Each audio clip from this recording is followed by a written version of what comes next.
Good morning. Good morning in Sweden and online. We're starting our day with a session on nature-based solutions to strengthen urban climate resilience and implementation pathways. So, take you briefly through the program. We have a keynote address by Dr. Zarantuya Zandaria. Then we will have two panel sessions with interesting panel members and with possibility to interact with the panel members directly in the room and online. We specifically choose urban cities because more than half of the world population is living in cities. And while there's a lot of talking and a lot of projects about nature-based solutions, cities and nature-based solutions give some extra challenges, also extra possibilities, maybe opportunities, but we need to get it right, and there's a need for accelerating nature-based solutions in cities. So that's a few topics we want to dive into with our panel members during this session.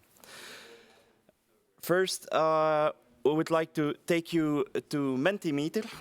You can scan the code on the screen, because we would like to know who is in the room, and we would like to know who's following us online. We would like to know where you come from, or where your area of work is, or where you have experience with working on nature-based solutions. So scan the code or punch in the Mentimeter code, and let's see what happens. We have people from Copenhagen, Amsterdam, London.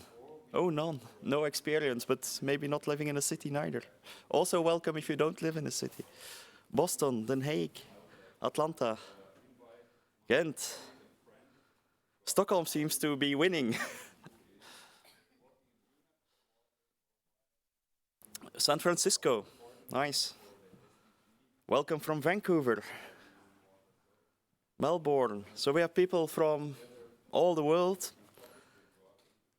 And that's good, because we need the solutions all over the world, in all cities, to break through and to become mainstream.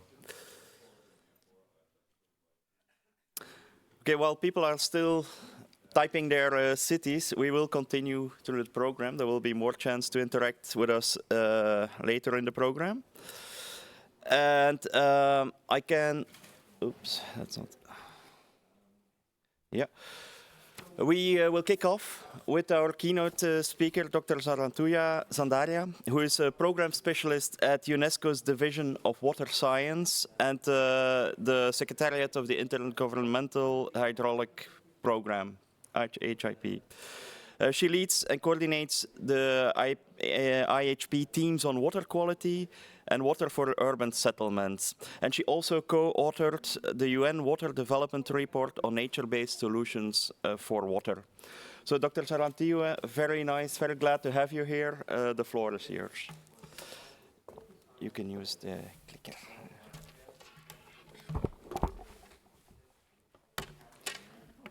Good morning, ladies and gentlemen. Thank you so much for inviting UNESCO to be a part of this session, and also UNESCO Chair on Urban Resilience at the University of Southern Denmark, who is also co-organizer of this event. So UNESCO is very happy to be a part of this session, special session focused on nature-based solutions to water, because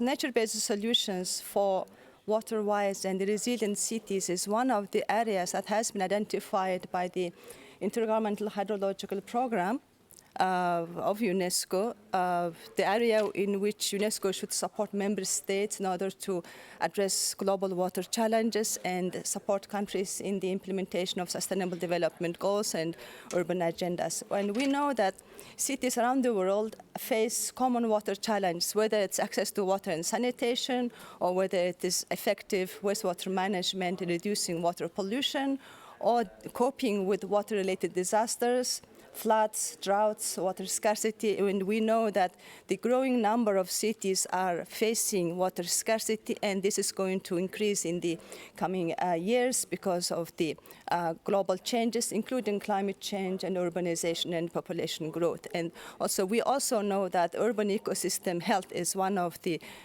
most crucial issues to be addressed, and it's often neglected in water management.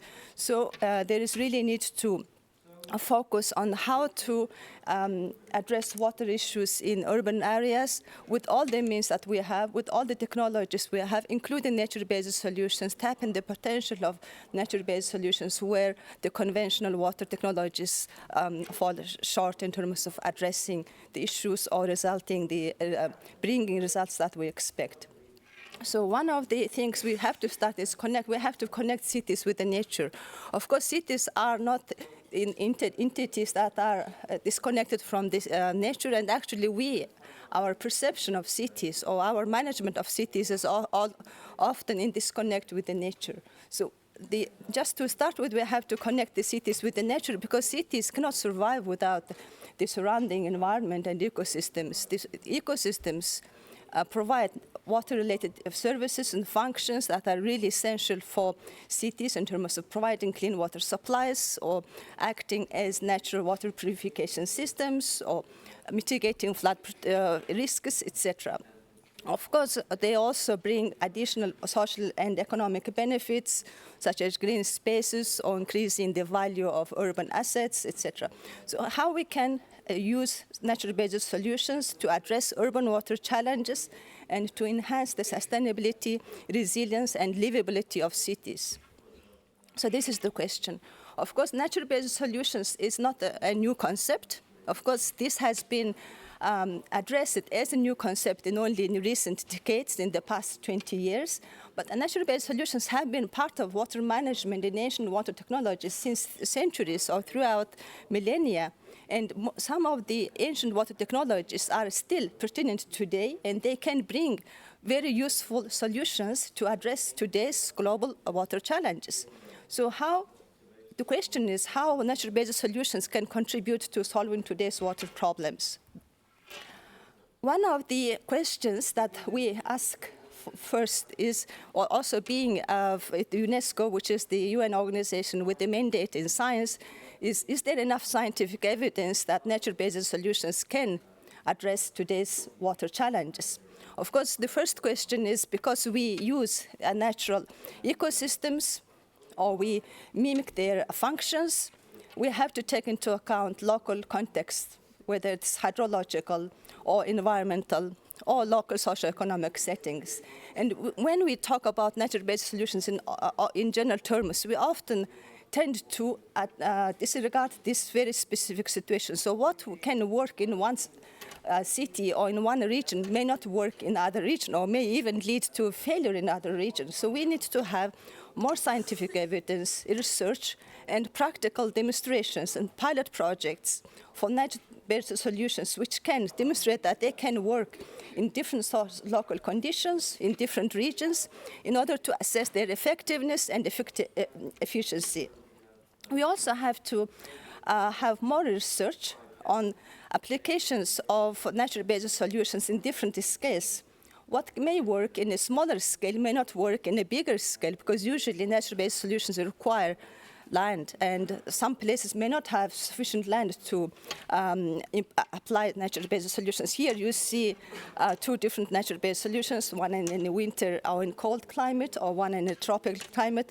So both are constructed wetlands, but they may bring very different results or very different challenges. Another aspect that we have to look at is how nature-based solutions can also help addressing new and emerging water problems. We are dealing with water problems that have been persistent throughout the last decades, such as pollution or flood protection.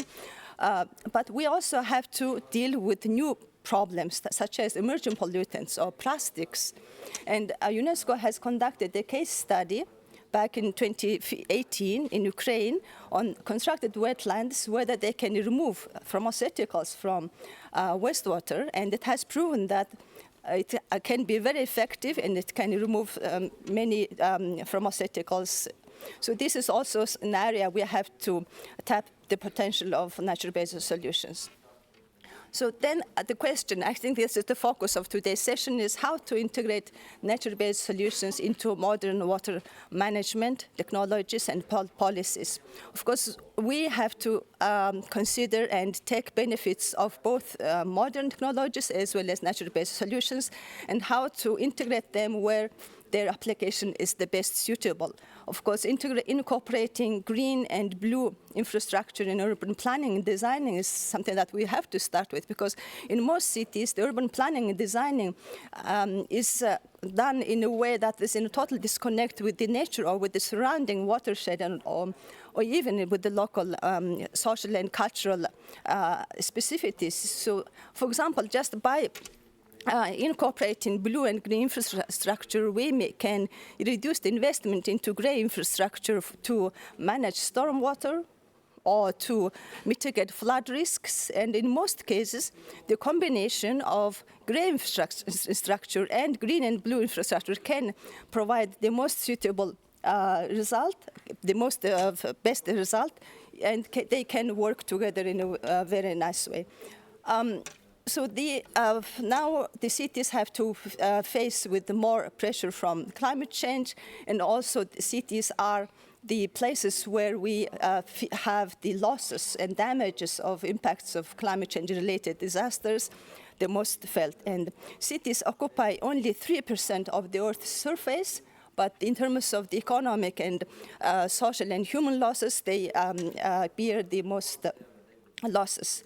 So tapping the potential of nature-based solutions can help cities to increase the resilience to climate change, whether it's mitigation of greenhouse gases or reducing and mitigating flood risks, enhancing their adaptation capacity, reducing vulnerability, and increasing the resilience. And also, they can help cities to achieve global urban agendas, such as the Sustainable Development Goal 6 on water, or 11 on sustainable cities and communities, as well as the urban agenda. So today's panel discussions will dive into detail on these questions with the eminent speakers. So I would like to end my presentation with these questions. Whether do we have enough scientific evidence and knowledge about nature-based solutions? I would like to highlight that the science is equally important as financing opportunities, even if it is not more important. Are there regulations in place to integrate nature-based solutions into water management? Are nature-based solutions financially viable to provide alternatives to conventional water management? And what are the potential impacts of nature-based solutions on ecosystems itself? Because sometimes by using nature, we may also damage nature. This is something that we have to think about. And at the end, of course, nature-based solutions will help us to reconcile human and ecosystem needs. Thank you so much.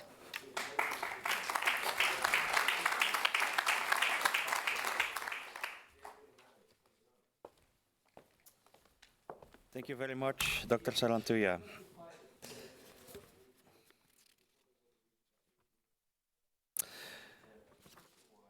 We are going to switch back briefly to Mentimeter.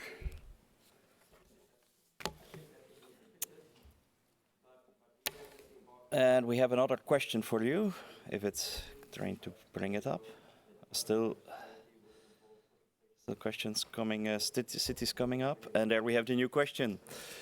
So what do you see as the greatest challenges needed to be addressed by nature-based solutions in urban context?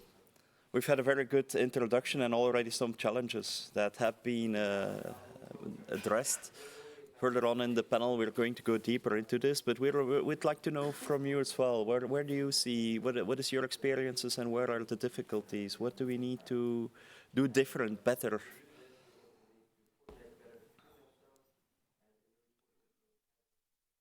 Implementation is a difficult challenge. Financing, regulatory constraints, municipality buy-in. That's it's also a good one. Going to see if we scroll down. Commerciality, good water management. Convince officials to invest. Regulation, long-term thinking, also a good one. We very often think on short-term. And implementing nature-based solutions does require long-term thinking. A tree needs time to grow before you see the full effect of it. Flooding, finance, public buy-in. Not just the municipality needs to buy in, also the public. We'll come back to that for sure in the panels. Mental health of citizens, how to prove that, indeed. How to prove that. There's good evidence, there's good work out there, but might still need some more convincing. Incorporating existing infrastructure.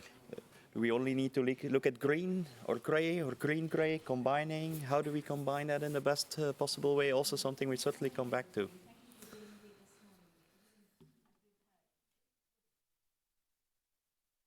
And public understanding of the value. That's where it very often comes down to if you want to convince people. How do you demonstrate that value and convince them on the value? So all very relevant themes, all very relevant questions, and a good introduction also to the panel, which will come back on a number of these. And we'll hear from the panel members their experience and insights on how we can address and how we can tackle some of these.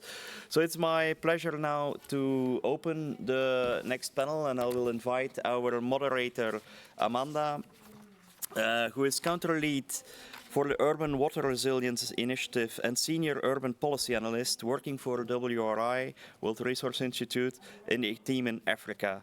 And she guides the implementation of the Urban Water Resilience Initiative for South Africa. Amanda, will give the floor to you and let you introduce the panel members, and we can get started. Thank you very much. Thank you so much, Tom, and thank you to Dr. Sarantuya, and especially on those key 3 questions that you left for us, which I think the panelists coming up are well positioned to provide some guidance, as those 3 questions also serve as some of the challenges and opportunities to implementing and scaling up nature-based solutions, particularly in the urban context. I have 4 panelists that will join us this. Yes, you cannot hear me. Maybe let me switch to.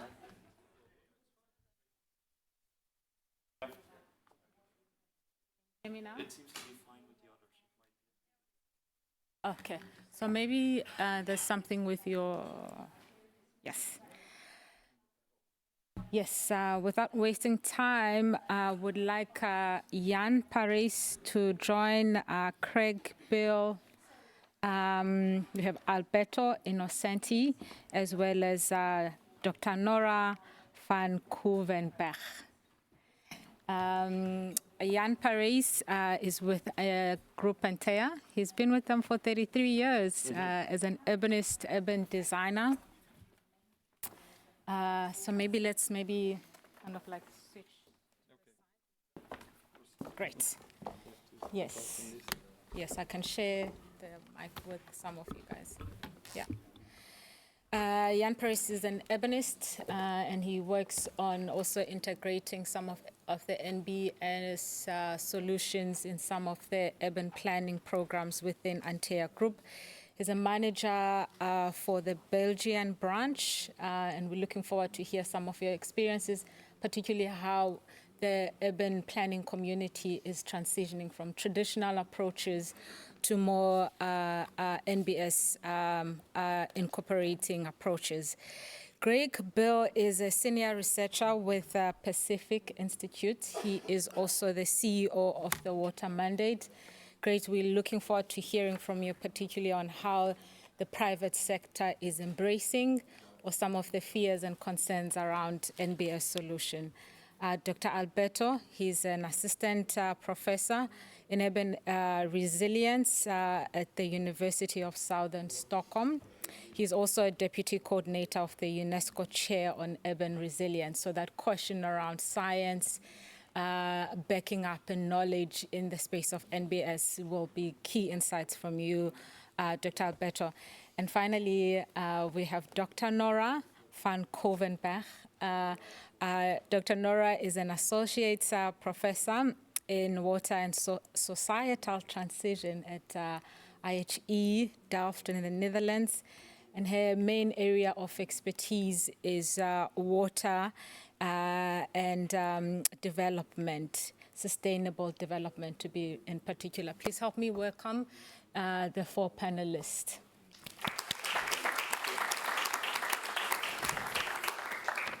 The 3 questions that Dr. Sarantouya left us with, which I really would like us to kick off, is scientific evidence and knowledge, sufficient knowledge available in the space.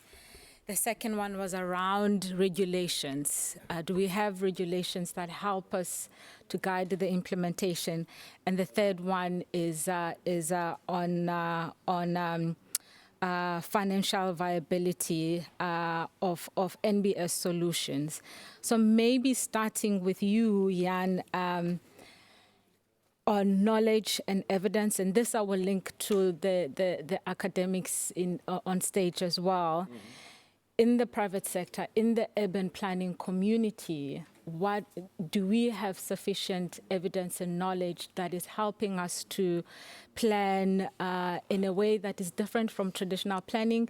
Mm-hmm. We've seen sponge cities, we've seen water-sensitive cities. Mm-hmm. What evidence, what knowledge exists in that place that is formalized and standardized to move the needle? Yeah. Yeah, it's a great opportunity to speak today about the experience we have as urban planners for more than 30 years now. My first project was based on the River Scheldt, searching for the flood management on the River Scheldt. A big city called Antwerp is really in the middle of it, and we collaborated with the universities 30 years ago already in searching for integrated solutions on grey, green and blue infrastructure. And from then onwards, the academic world is searching and helping us on that evidence, and we are learning on the spot. And it's very important to have good results in it, because from the very start, it was very important to have to tackle the uncertainty with a lot of stakeholders in using nature-based solutions on such kinds of topics that are very important for all societies living around or in urban cities next to rivers and seasides. Yeah.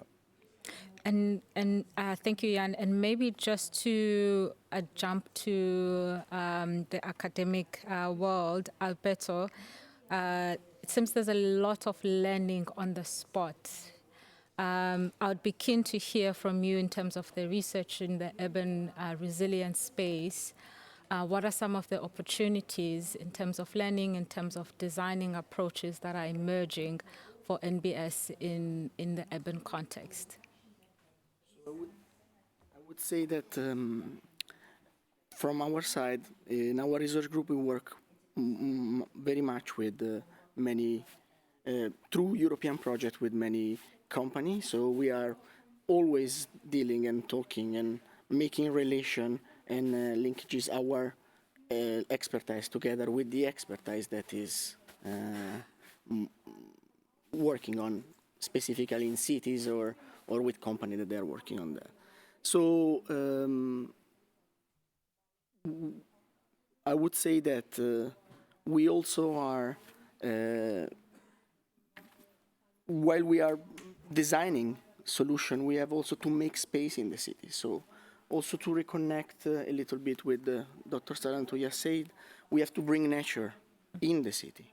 So, and we have to make room in the city. So, for example, the case of Copenhagen that we are working, we are based in Odense, but we also have offices in Copenhagen, and we do research in Copenhagen. I can see that the city is making room for nature in the city, and that it's nice because our city are mainly impervious. So finding room means that we are not just solving one problem, but those type of solutions, nature-based solutions, are multi-beneficial. So we are also increasing and making a better city, a more livable city many times. So, and we don't have direct knowledge if it's working or in which way it's working, but we can see that it's livable. The city of Copenhagen, for example, is very much more livable. So sometimes you don't have data, but you can see that the city is livable, and you have more spaces, green spaces in the cities. You have public space that they are very much used from the citizens. Thank you, Albert. And maybe just a quick follow-up for you. There seems to be a lot of inclusive, participatory approaches involved between urban planners, private sector, and the academia. I would be keen, and perhaps the rest of the audience would be keen in terms of how do you bring the citizens in creating these livable cities? And Jan, you're also welcome to touch on that. So I would like to bring another example on Copenhagen. So the city of Copenhagen is from the 60s that is working on involvement of cities. So they were saying that they were designing strategies for cities with the involvement of the citizens. So it's something that you don't build in one day. You have to eradicate it in the cities. And so the city of Copenhagen is divided in quarters, which they have the house of planning. So citizens can say what is missing in their quarter. And in many cases, for example, there are a beautiful project in Copenhagen that is called Climate Quarter, which was designed with the help of the citizen, and a square that was a parking lot. Now it became a wonderful square, which has a lot of economic activity that before there wasn't there. And meanwhile, they were projecting this public space with the involvement of the citizen. They were also trying to project with them the private garden that they have in-house. So in order that if someone privately would like to also do their part in solving the climate problem, they could have like already some designing studied with architect together with the citizen and so on. So there are many interesting projects in the city of Copenhagen.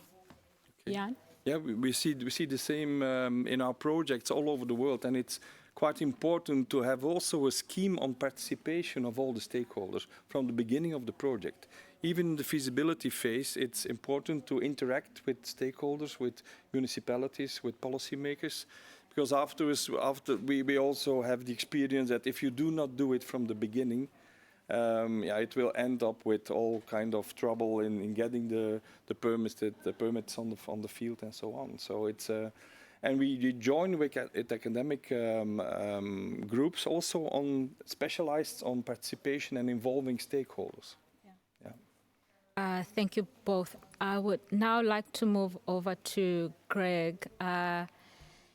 Greg, so I'm based in South Africa, and now cities, Cape Town, Johannesburg, Durban, especially the metros, are slowly getting into building urban resilience, climate resilience, water security.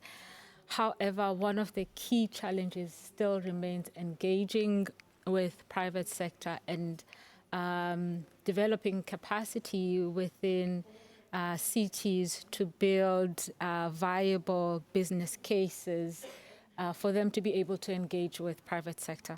Your research does a lot of work around accelerating NBS solutions, attracting investments towards the NBS. It would be great to hear from you what you found some of the challenges to be in engaging in that space in terms of investment, where are the opportunities, what could be done more in order to move NBS solutions to the kind of level that traditional solutions seem to continue to enjoy, particularly around investments from the private sector. Great, thank you. As a fellow South African, I'm very aware of the challenges that are presented within an African context. One of the biggest issues is around demystifying what nature-based solutions means on the ground in practical terms.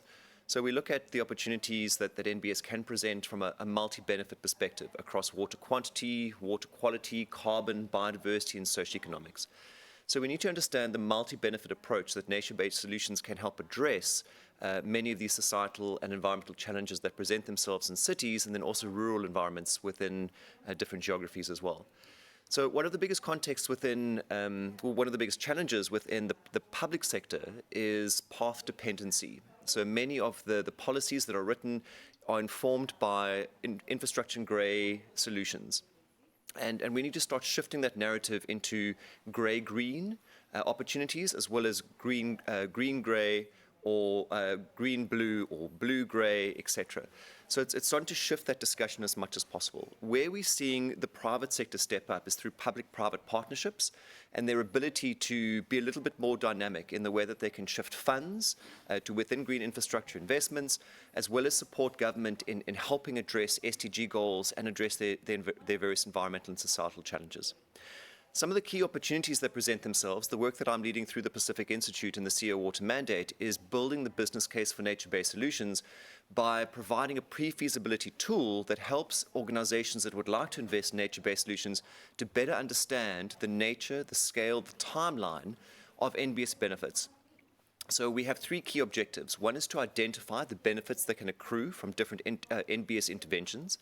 The second is to provide a series of accounting indicators and calculation methods to go out and quantify or estimate the benefits. And the third one is around valuation. So how do we value the return on investment from nature-based solutions investments to really get that business case flowing? So it really just helps demystify, lift the lid on nature-based solutions to provide a better understanding of what a nature-based solutions looks like in reality. Our opening speaker spoke about evidence, and this is going to be key to really getting the mainstreaming and upscaling of nature-based solutions globally. Thank you, Craig. And I think that's a nice way to connect to Nora. Nora, most of your work focuses on water. And if we're talking about NBS pathways, opportunities, challenges, particularly in urban areas, we are dealing with water utilities that mostly have traditional engineers that have been trained in a particular way. It would be really interesting to hear from you in terms of your research. What are some of the approaches that are coming up to help shift the needle, particularly in the culture that exists in the water space around benefits of NBS, particularly in the water space?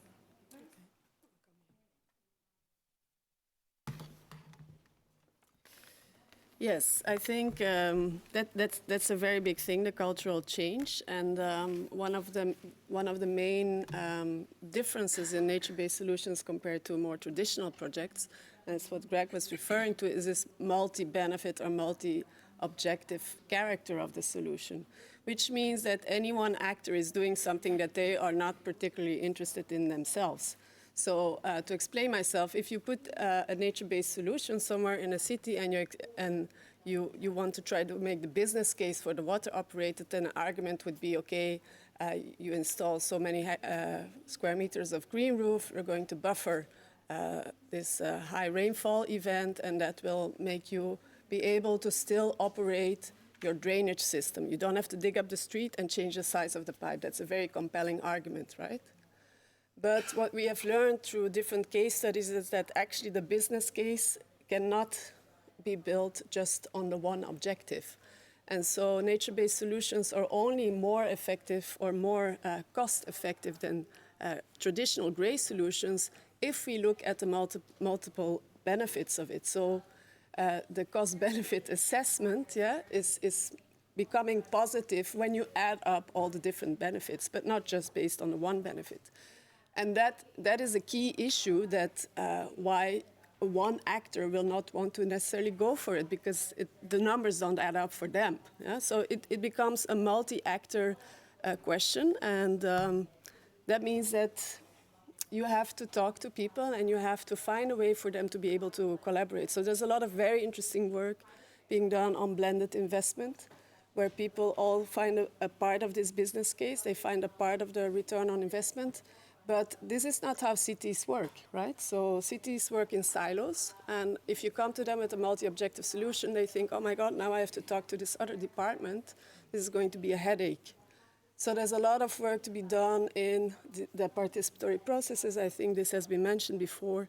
And so also in dealing with uncertainty in that participatory process, And in the uncertainty, it's not just about the effectiveness of the nature-based solution, but also about the cultural aspect, what you were asking about how people view these nature-based solutions and what they think is going to solve their issue. Thank you, Nora. I want to check with you, Tom. How are we doing with time? And it would be nice to hear from the audience, especially if you have questions. 10 minutes? Yes. Yeah. I have the panelists here. Any questions on what has been reflected, shared so far? And perhaps also a question to our keynote speaker as well will be welcomed. Yes. Do we have mic? Great.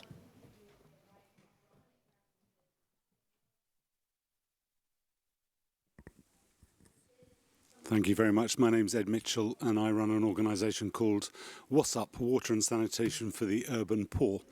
And so my question is particularly about the applicability of nature-based solutions in low-income communities in urban contexts in the global south. And there was a picture in the keynote presentation of an example in Lusaka, but everything else that I've heard about has been about mainly European examples and cities. So I just wondered whether any of you had further examples of how this might work in incredibly densely populated low-income communities in the global south.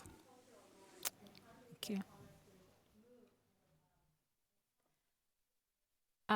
We'll open the floor and I'll also respond to your question. Yeah. The work that we do, for instance, with the World Resources Institute in South Africa, Rwanda, Ethiopia, and Kenya, a lot of it is around building climate resilience, particularly to water shocks and impacts. We cannot shy away from the nature of informality in African cities. It's a big characteristics. A lot of it revolves around strategic planning with communities to demystify what these shocks are, what these impacts are. And some of them, they know they've felt them. And then to look at how do we bring in urban planning, hotspots for flooding, and making sure that communities understand that if they build beyond a certain boundary, when the rainy season comes, there will be consequences. So managing those tensions, but also working with communities around certain initiatives that help to build, for example, a buffer for flash flooding during rainy season. So removing, clearing up of rivers, planting vegetation, removing alien species.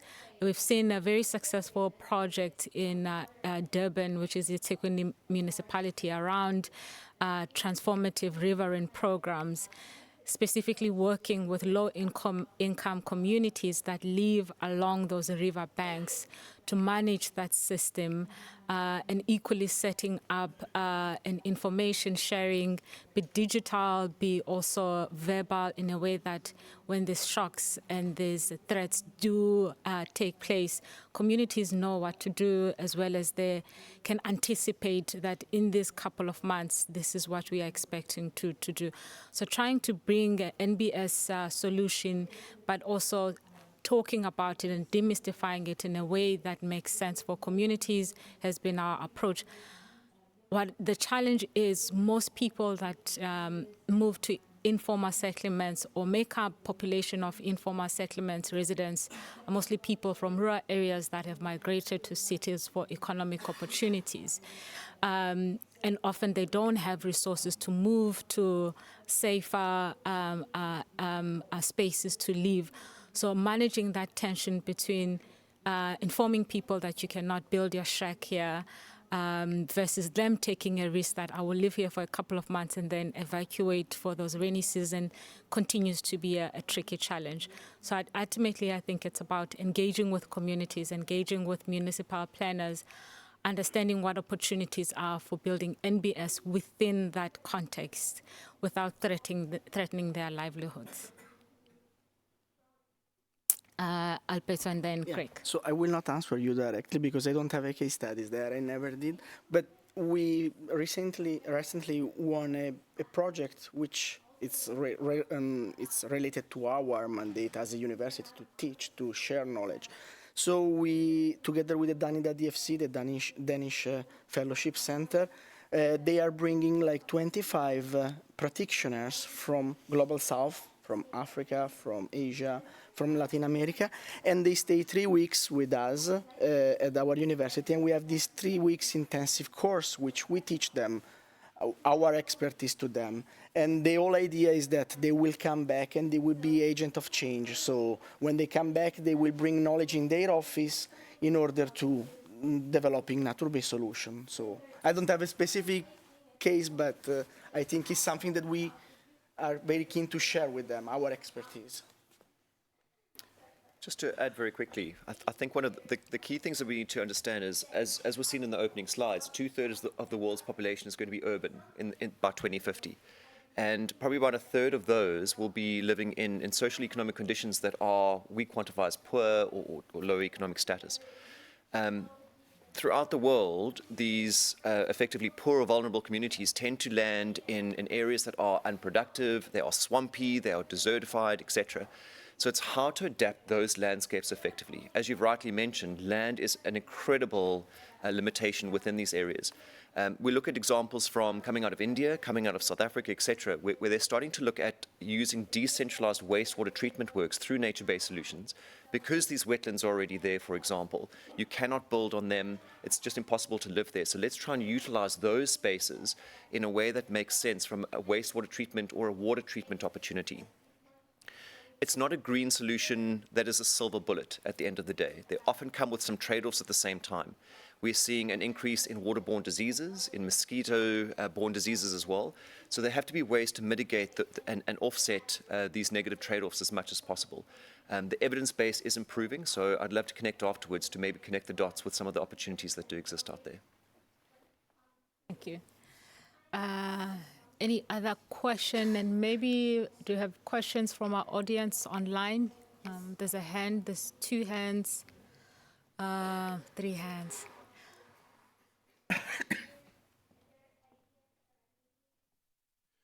Thank you. Hello. Yes. Can I hear me? Okay, great.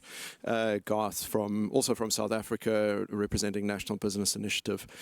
2 questions. One is, what is the driver or drivers of corporate investment in the space? And the second is, where does that investment emanate from? Is this a corporate social responsibility or investment play, or is it broader than that, deeper than that? Thank you. Thank you. Craig, I will pass that to you. I'm happy to take that one on. Thank you. That's an excellent question, Garth. What we've seen with a number of our mandate endorsing companies, but also the private sector more generally, is that the entry point to nature-based solutions has generally been a sole focus. So, for example, with many of our companies, water replenishment or carbon sequestration, for example. And either over time, they've then seen that there's a much broader multi-benefit business case that they can start reporting on, and that's the path that they've followed. In some cases, they see the full value of nature-based solutions. They've invested in the full spectrum of services.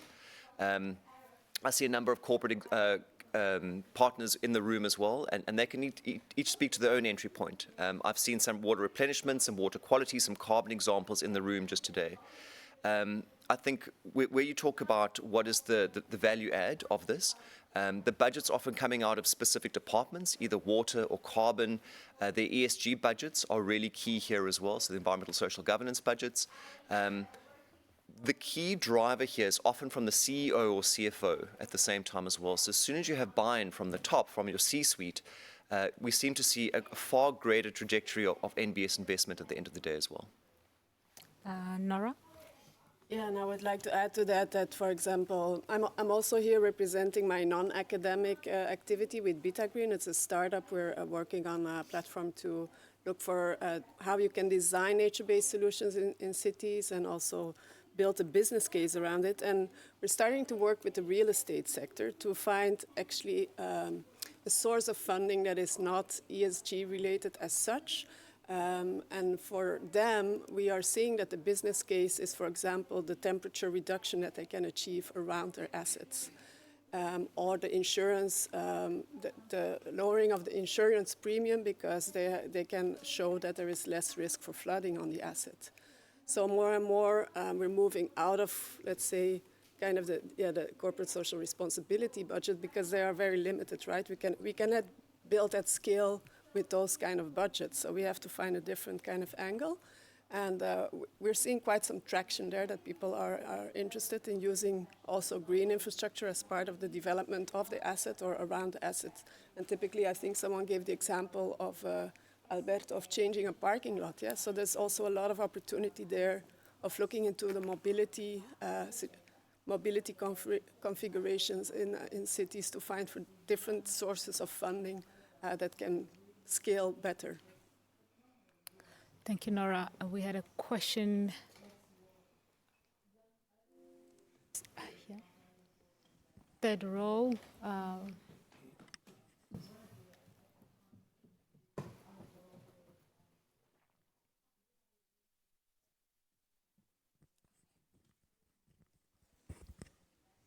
Well, you started already answering my question, Nora.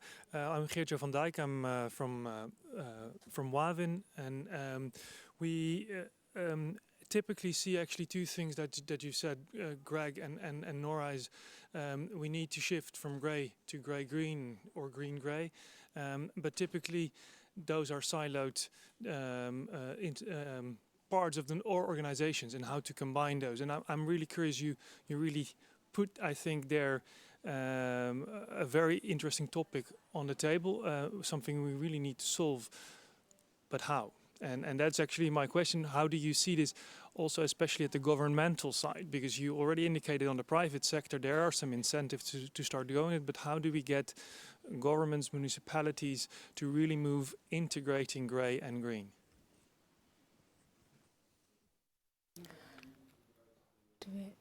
I would say that the city of Copenhagen is working kind of well on that.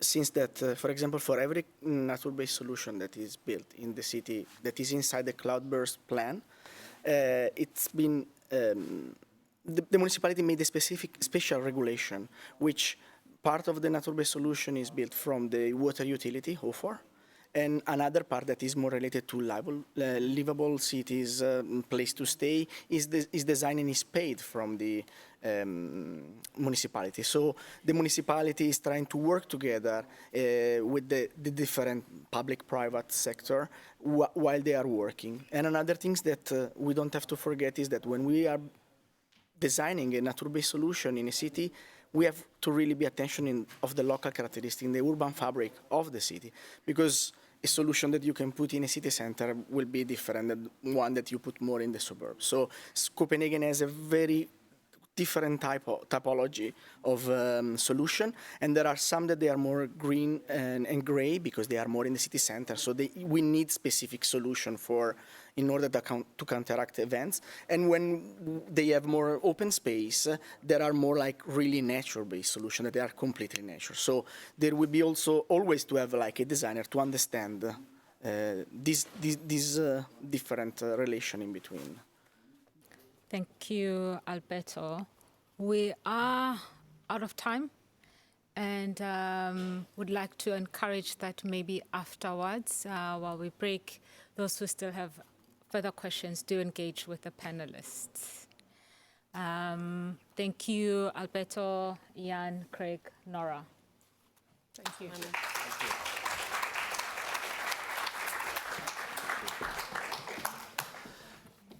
And also thanking you, Amanda, for moderating this first panel in our session.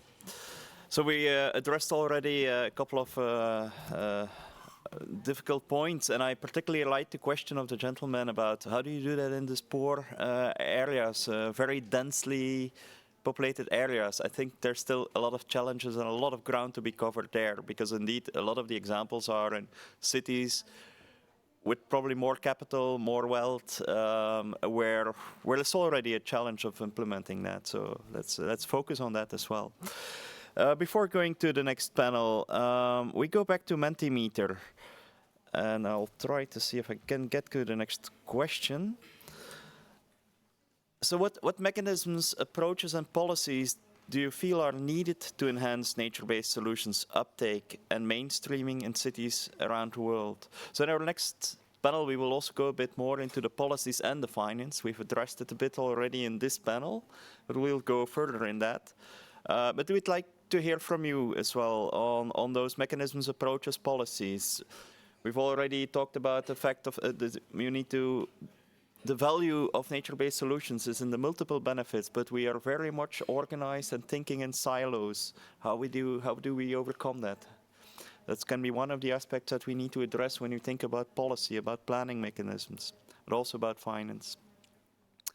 So I see some answers coming on the screen: blended finance vehicles, incentives, taxonomy, mission-oriented urban development, interesting. Multi-stakeholder engagements, right?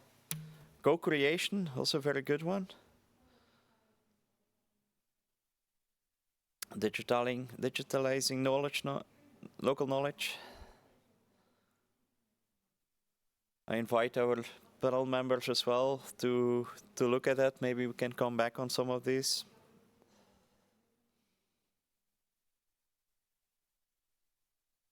Real-time monitoring and feedback, yeah, right. We need to convince, we still need evidence. There's a lot of learning on that we're still doing on the spot, learning by doing, but we also need evidence. We need to know how it's working. We need to monitor that. Good examples, showing good examples, yes.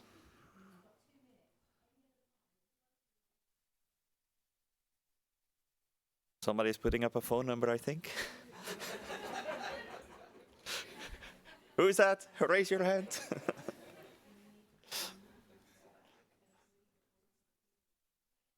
Community inclusion.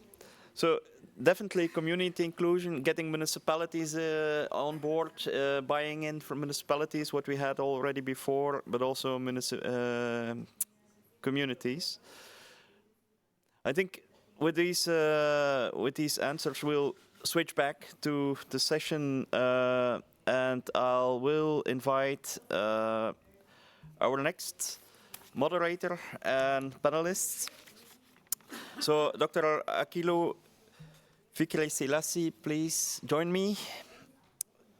Dr. Aquilo is Director of Thriving Resilient Cities at the World Resource Institute Africa and a representative of World Resource Africa in Ethiopia.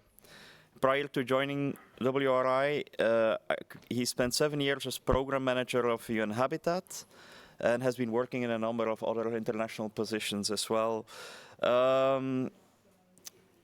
I give you the floor, and I'll kindly invite you to introduce the next panelists as well. Good morning, and thank you, Tom, for giving me this opportunity. You can imagine I'm struggling to adjust the mic a bit up. So, and I don't know what to present now today, and because of the Mentimeter, all the answers have been provided, and I don't know what to ask, even what questions to bring to my panelists. So thank you. Karen is already here. So I have 4 key panelists for this session, dealing with policy and finance, often what we call enablers in different contexts. So we may have a plan, then without enablers we cannot do anything. So 4 of our panelists, we also have a kind of equity issues here. So 2 online, 2 present here in physical, 2 from the multilateral organizations, from the UN agencies, the financing institutions, and international NGOs. So you can see the diverse nature. So my first panelist is Dr. Sarantuya. I hope you all know she made a keynote. She was a keynote speaker. And the second one is Andrew. I think Andrew, the former colleague, I was in the UN Habitat before. So he is there, and we have Elena online as well. We have Hans. Karen is here already. So let me give you some highlight. I don't need a background. The backgrounds are already provided. Dr. Sarantuya is a program specialist at UNESCO Division of Water Science and the Secretariat of the Intergovernmental Hydrological Program. That is what we need. Intergovernmental is the issue in policy and the financial dimension. Elena is an urban resilience and sustainability planner, and also she is an urbanist, I would say, is from ICLEI. And the third one, Dr. Karen, welcome, now from financial institutions. She is a senior sector economist for urban climate resilience at KfW. So we have really diverse, and Andrew from UN Habitat, urban economist, urban environmental officer for UN Habitat's urban planning and design branch. The diverse experts are here. So I will be raising some issues. We've been discussing on the problems and challenges of implementation throughout our discussion in the morning. So today, now, in this section, we'll be dealing with the institutional framework, particularly the policy dimension and the finance. These are the enablers. So, Dr. Sarantuya, I will come to you. So, from the policy and finance perspectives, what are the best ways of understanding the priorities for investing nature-based solutions in the cities? By the way, cities are the missing island when we talk of basically nature-based solutions, particularly in the areas that are very much important. So tell us, what are really the priorities that that help us to understand the priorities in investing in nature-based solutions in the cities? Thank you. This is a very good question, but very important question, and I'm not sure whether we will be able to find all the answers in this session, and I think this is I have an interference from another channel. So from the policy perspective, whether it is for decision makers or whether it's for investors, I think the prioritizing nature-based solutions, we have to start with informed science-based policies. When we inform decision makers about the opportunities and the potential of nature-based solutions, or informing the potential investors, private sector, for the opportunities they can generate through nature-based solutions, I think that is where we can start. In most of the cases, we lack regulations for nature-based solutions, and most of the regulations only address the issue of ecosystems, not how ecosystems can be used as systems or as functions. So I think we also have to incorporate nature-based solutions when we develop and design regulations, environmental regulations, not only for the protection of ecosystems, but also how to make the best use of ecosystem functions and services for the water management. For the investors, it is usually the risk.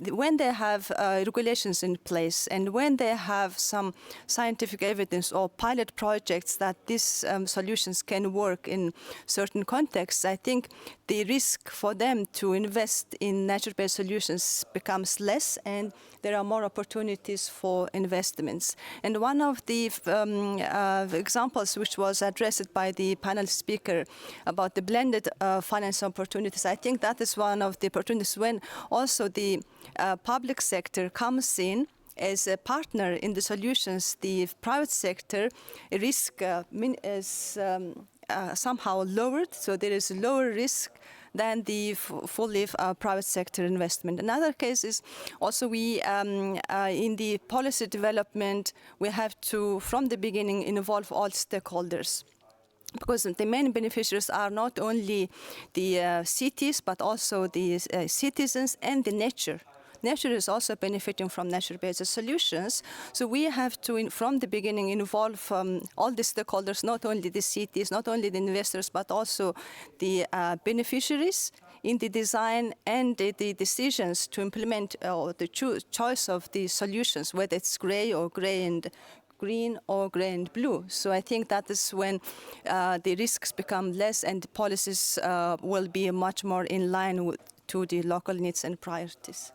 Thank you. Thank you very much, Dr. Sarantuya. It's really great. So now I will go online. I will raise some issues that are related with rules and regulations and frameworks. As we all know, cities in some cases are considered as a common pool, like with various mandates, like a kind of different sectors operating in the same city. So with even sometimes conflicting mandates. And also, in some cases, we are operating in the world where there is a huge centralized systems.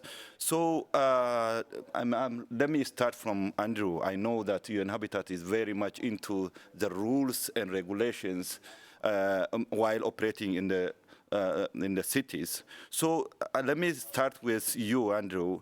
Do local, regional, and national legal frameworks allow for more decentralized approach in the cities? And how can we also bring those different sectors that are operating in the cities to come and even adopt or come together in the implementation of nature-based solutions in the cities? Let me start, Andrew, with you, and I will also go to Elena. Wonderful. Thanks so much. Can you hear me well? Yeah. Okay, great. And thanks for facilitating this link. Calling in from New York. Wish I were in Stockholm for more reasons than one. My short answer would be yes, we do believe that local scale does allow for more effective decision making. It's generally where decisions about land use, in fact, are made. I think the common issue we face, particularly in fast-growing cities where capacities are relatively low, is enabling cities and local governments to be able to make educated decisions about where and how to grow on the basis of relatively scarce data. That's something we've been working with in a way that, furthermore, is interdisciplinary, and it's allowing for interaction of the different dimensions underlying all this. I think something we are often saying is that we can't have nature-based solutions without the nature in the first place. And nature, particularly in the peri-urban areas around cities, is something we continue to destroy every day. There's a lot of focus, momentum, and financing on for ecosystem restoration, which is exceedingly important, but it cannot keep pace with the destruction. So we have been prioritizing methodologies that can be folded into municipal policies for prevention of this in the first place. I think in partnership with others, we have been looked at with great concern at the fact that in cities over 300,000 or so, 90% globally are expanding into threatened biodiversity hotspots. And that's a very disturbing figure. Much of this is the sum total of millions of decisions made every day at the edges of these cities. So we know that this kind of frontier, this planning, right, has got to look at future states. Built and natural are not static, are not binary. We've got to be able to project change over the medium and long terms, capacitate cities to do this themselves, predict where land use conflict will happen. And then we're working with cities to gauge how these predictions really sort of jive with the strategies and plans they have in place, prioritizing how those might be changed to take into account risks from climate change, risks to biodiversity, and risks from urban expansion. I can come back more on methodologies we've been working on in specific cities, but I think I will leave it just there for the moment. Thanks, and back to you. Thank you, Elena. can you focus on the different, how to, do we meet, managing the multiple mandates of different government and departments in the cities? I may also later come to Dr. Sarantuya, because you've been managing intergovernmental. You may also bring that to the city level and tell us small thing if we get time later. But Elena, can you say a few things before we wrap up the planning session and move to the finance?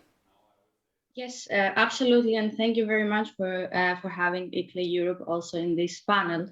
So we are discussing a lot and imagine cities where the water management is not just a process, but the collaboration where nature and innovation come together.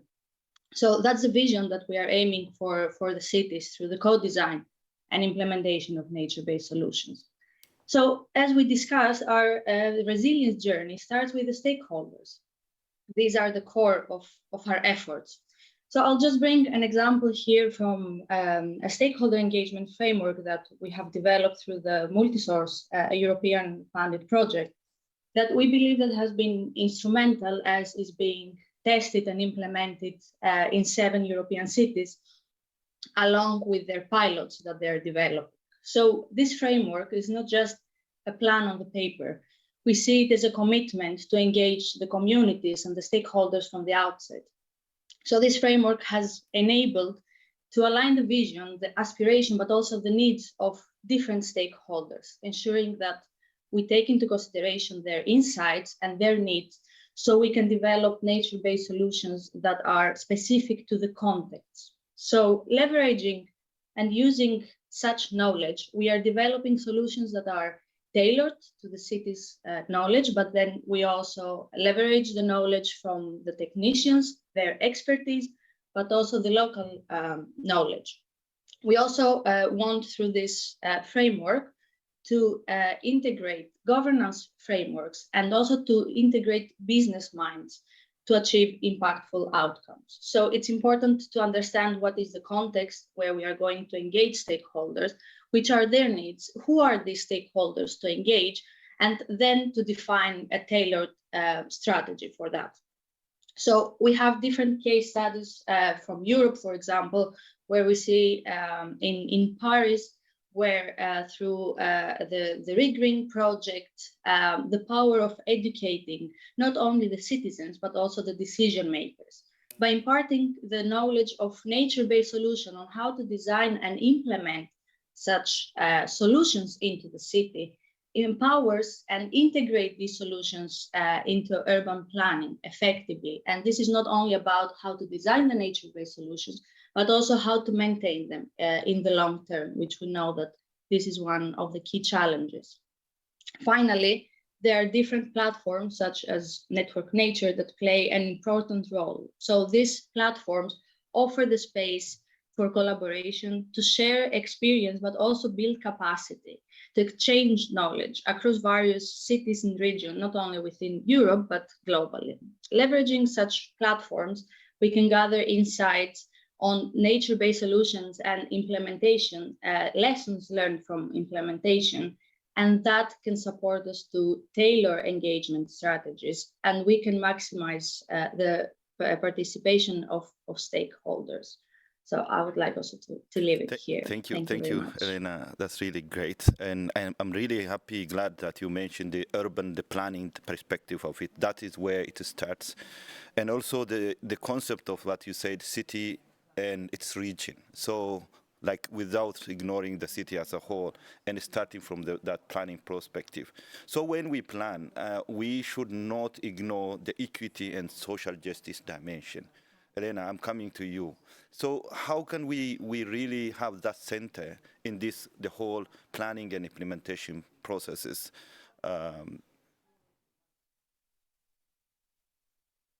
Yes, sure. Thank you very much. So I'll bring also some more examples from Europe. And one good example comes from a smaller city in Denmark, Aarhus, where they also see the inclusive citizen participation and collaboration with the local businesses as the core of achieving social equity and inclusion in the implementation of nature-based solutions, but also overall planning processes in the city. So these strategies are not just about involving the stakeholders, the different stakeholders, but also about fostering the ownership and empowering them that they own these solutions in the city. So then we can see that we align the diverse stakeholders towards a shared vision. On the other hand, for example, in the metropolitan area of Milan, what is important is that they are trying to break the silos by developing expert-driven roundtables so they can bring the different departments together, whether they have more power in the decision or not. So through this expert-driven tables, they are facilitating a holistic approach on how to involve innovative approaches for water treatment with nature-based solutions into their strategies, and how to make sure that these solutions address all the needs, but also the context where they are going to implement such solutions. So these approaches can inspire also similar initiatives or other cities by tailoring the engagement method. I think it is very important to tailor the engagement strategies into the local context to amplify the voice of the communities, alike the technical expertise and the technicians that we include into planning processes or processes for managing water in the cities. So I believe that these approaches will enable to bridge the gap between the nature-based solutions, innovation, and urban development by always taking into consideration to co-develop and co-design collectively these solutions. Thank you very much. Before I just come to the main agenda of finance, Andrew, I know that UN Habitat is really very much advocate of the kind of compact city or densification, and also, you know, the greening. So these are like two agendas evolving. And can you see this from the perspective of equity and social justice, and bring some examples to add on what Elena mentioned? Sure, thanks very much. I mean, I think, for example, the recent paper Habitat was very privileged to be able to work on with the Nature Conservancy. It looked at a lot of these trade-offs between density and greening. This is another key part, I think, of planning, is looking at trade-offs and making educated decisions about what works. Certainly, we're aware of some studies that show the risks of eco-gentrification from greening of some neighborhoods, but one of the, I suppose, counter strategies that we advocate for and have been rolling out in a number of fast-growing cities around the world is a citywide approach, which basically operates on the precept that green upgrades are not an elite privilege, that if the entire city is taken into account and access, not just physically, but in terms of proximity, particularly to disadvantaged neighborhoods, can be a key part of greening and expanding blue and green spaces in cities, then really both aims can be achieved. I think just to mention as well, I was struck by some of the answers in the Mentimeter calling for context-specific work at smaller scales based on science analysis. And I think that's also something we've been working on in this case, a number of LDCs. Had a project in parts of sub-Saharan Africa and the Pacific that were looking at where the most critical ecosystem services are being delivered, really at a site scale, vis-a-vis a lot of informal neighborhoods, so that very specific decisions at this level could be made about where to prioritize financing for preservation and conservation, and where to prioritize incentives for development, whether it be infill and densification, or whether it be greening and smart expansion. So a wide, really collection of tools we're trying to make available in data scarce areas, growing quite quickly with these trade-offs and kind of fine balancing of access and greening in mind. Thanks. Back to you.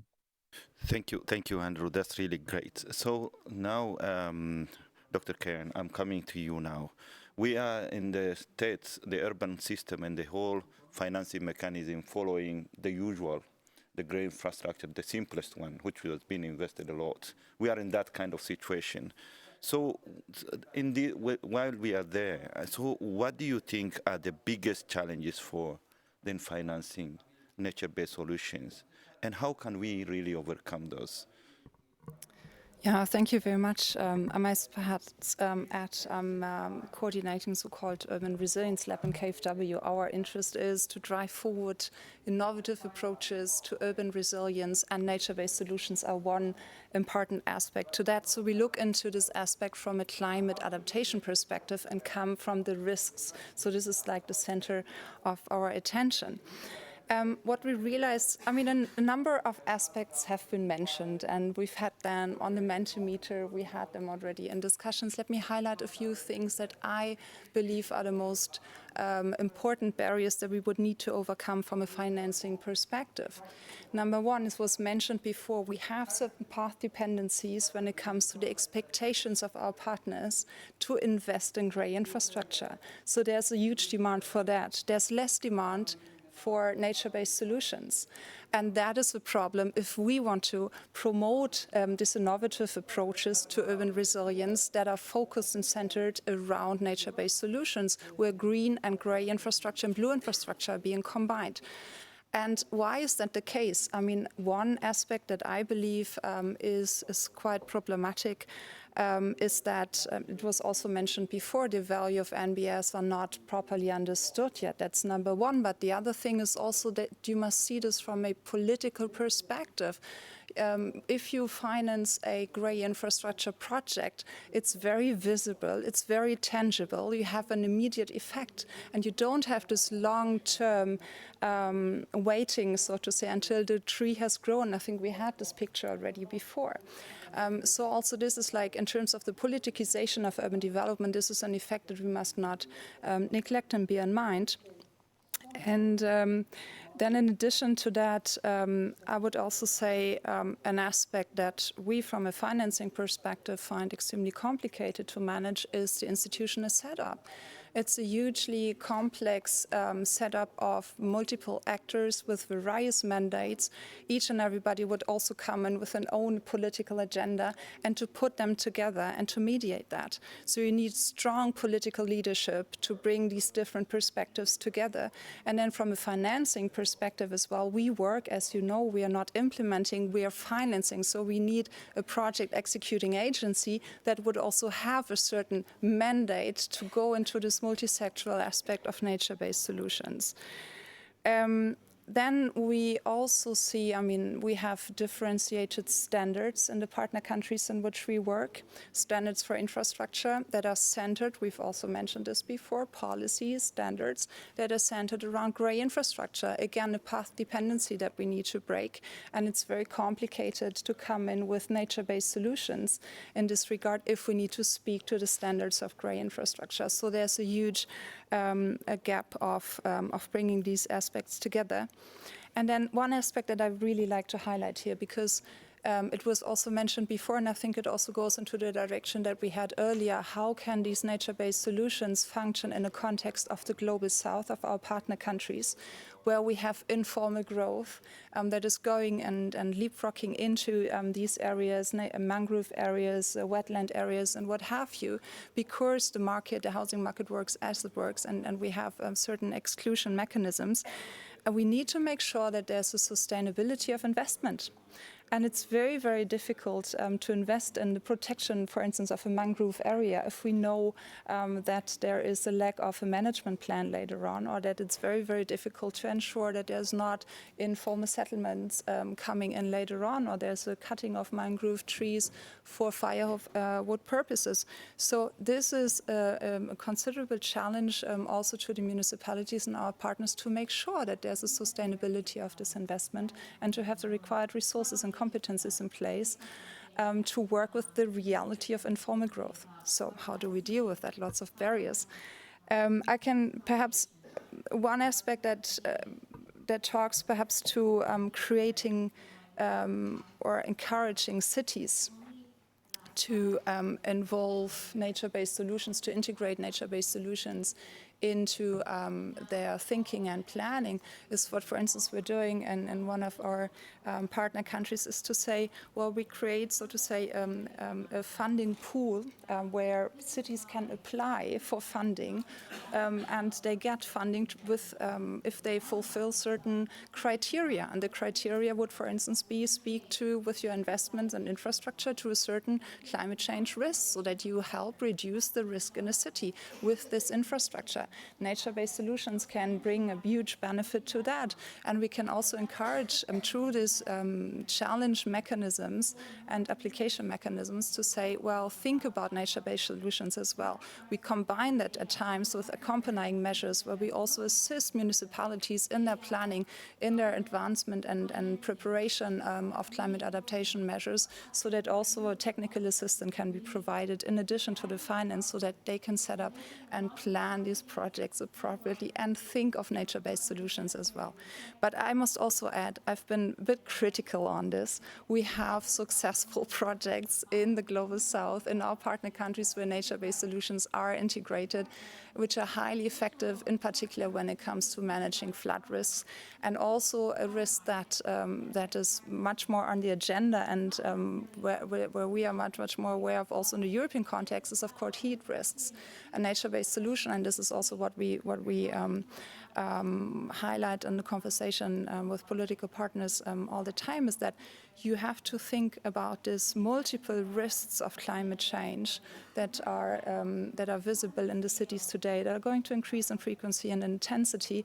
And with nature-based solutions, you can address multiple risks. So there's a huge benefit to that. And I think it's the awareness is there in many instances, but still we have these barriers. I see them as considerable, but they should not discourage us. It is possible, and we can also talk about that later, how that could look like. Thank you so much, Karen. Now I got a red flag up there, but so I am really thank you very much for bringing this finance and funding related agenda. So I think yes, thank you so much for that offer. So let me give the opportunity to the audience here to flag some questions to the panel members.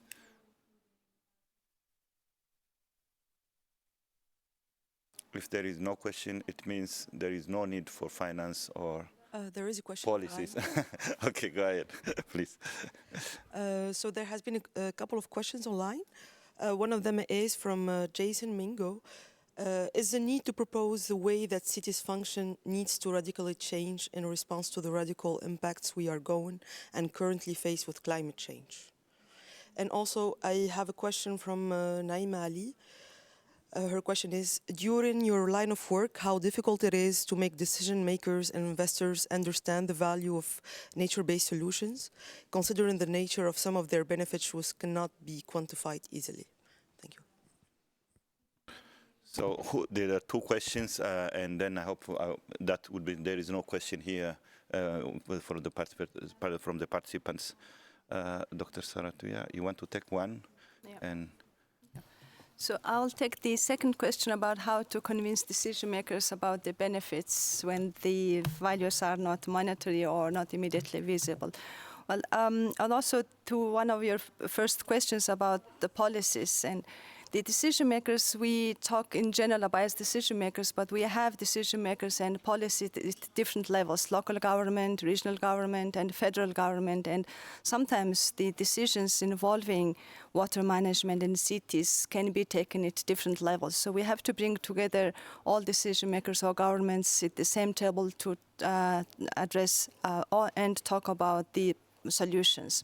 On the other hand, nature-based solutions do not necessarily have to be only in urban areas or within the city boundaries. Sometimes nature-based solutions beyond the city boundaries can benefit cities. For example, nature water conservation or storage beyond the city in the catchment area can benefit the city to have water supplies or clean water supplies, or reducing the need to have grey infrastructure to build dams or build water purification plants. So there is need to have coherent, coordinated policy at different levels of government, from local to state and federal. Also, we need to bring together the decision makers when we talk about the issues. Now, with regard to benefits, the benefits are long-term, but usually the nature-based solutions have more acceptability than the grey solutions in terms of the stakeholders and the citizens, because they will now, I think the whole world is now shifting towards more approaches which are nature-based, or we have to reduce the impacts of our human activities on the nature. And I think the benefits, we cannot, sometimes when we talk about the benefits, we always we talk in the monetary terms, and benefits are social and economic. That's the benefits that we have to convince the decision makers that even though the returns in the investments are not in monetary terms, but the social and environmental benefits are much more significant than the other benefits. Thank you. Thank you so much. Just few points. I mean, in terms of like having a broader solution, there should be a data and analysis, even informing the government, like bringing all the benefits to the current value and informing them that the nature-based solution is key as we move forward. I would have shared some examples from the World Resources Institute on what we've been doing in terms of really having nature-based as a solution in the city. So I think I cannot go beyond this. I've been getting a red flag around here. But finally, I would like to say thank you to Dr. Saratuya, Eleni, Andrew, and Dr. Karen. Thank you very much for bringing this. Thank you so much. Thank you for your attention. Thank you. Thank you. Thank you. Thank you, Dr. Aklilu, as well, for the moderation. And a special thanks to Andrew, who had to sacrifice his night's sleep from New York to be with us. Thank you very much, Andrew. With this, we are coming to a close of the session. I had wanted to take a minute or two to share some takeaways, but it's a kind of it's a difficult job. But if I would highlight a few issues, it's complexity. Unfortunately, yes, it's complex. Because of the multiple benefits, but also because of the multiple stakeholders we need compared to grey infrastructure, which is very much often more adapted to silo, one planner, one department. Here we need to have everybody on board. Every layers of the city, every layers of government, citizens. Co-creation approaches are very good to address that, but also take time, take work, take a lot of convincing. Systems thinking, not something we haven't really touched, but we talk about resilience, and resilience touches everything. Resilience is about diversity, about connectivity, about relations, which comes all back again. And how do you bring that back together, and how do you move from the silo approach in finance, in planning, and infrastructure and implementation to the more holistic approaches? How do we do that? We've seen some elements, we've heard some interesting examples, but it's clear there's also still a lot to be done there, especially the time frames as well. We have to think ahead. We have to think about multiple states, about multiple realities. Cities are expanding at an incredible rate, as Andrew mentioned correctly, and are absorbing valuable ecosystems faster than we can actually regenerate or recover them. So with this, to the water community and to all people who have their hearts with our environment and with their communities, I wish you good luck. Join us for our next sessions. Tomorrow we have another session coming up where we will take this further, but looking more specifically at coastal systems, where similar challenges, of course, are taking place. Thank you very much. Have a nice day.